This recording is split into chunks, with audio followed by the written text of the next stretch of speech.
Your brothers and sisters in Islam Net from Norway are establishing a masjid, a dawah center. This masjid, this educational institution will act like a beacon of light, calling the Muslims in Norway back to the essence of Islam. So give generously and Allah Azza wa Jal will give you even more. I want to ask you one final question and you can answer together individually because it's how I like to end all my podcasts. How would you like to be remembered? Start with you, bro. Man, I was starting with you, brother. Take your time because we can edit this bit out. Yeah. Okay, no. I want you to think. I actually think about this quite a lot. I'll be honest with you, because there is a prophetic saying where the Prophet Muhammad said, "Yanqata amal ibn Adam illa min thalath," that all of the deeds of human being is cut except for three things. Amalun salihan waladun salihan yad'u lah, a child who is a righteous child that will make supplication for them. Sadaqatun jariyah, a continual charity, and ilmun nafa'un yuntafa'u bih, a beneficial knowledge that people will benefit from.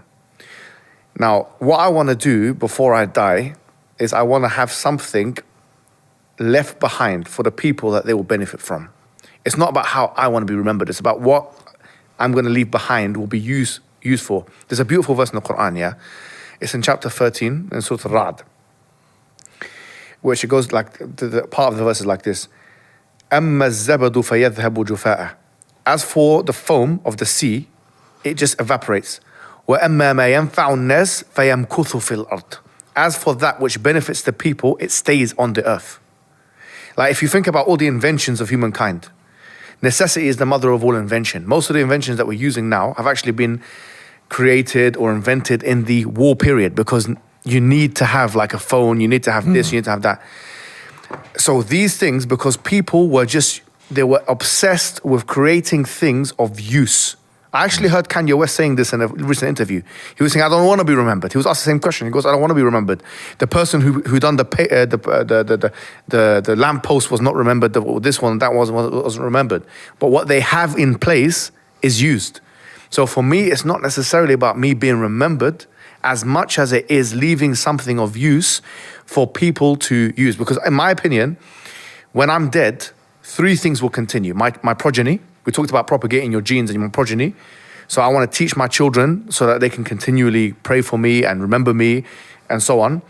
Number two is a continual charity, which means it's not a charity that ceases. So for example, a water well or a school or something like that. Something that when I'm dead, because a statue is not going to speak. Do you know what I'm trying to say? People want to be remembered in the form of a statue or something like that. No, a statue is not going to speak, but a school is going to produce people who are going to speak. Do you know what I'm trying to say? So I want to have something like that, continual, that I started this up. You know what I'm trying to say? And I continually get in the reward for that after I'm dead. And thirdly, and I would say most importantly, I want to have something that I've left behind that people will continually use, say, reference 100 years, 200 years, 300 years after my death. Someone's going to be quoting you one day, mate.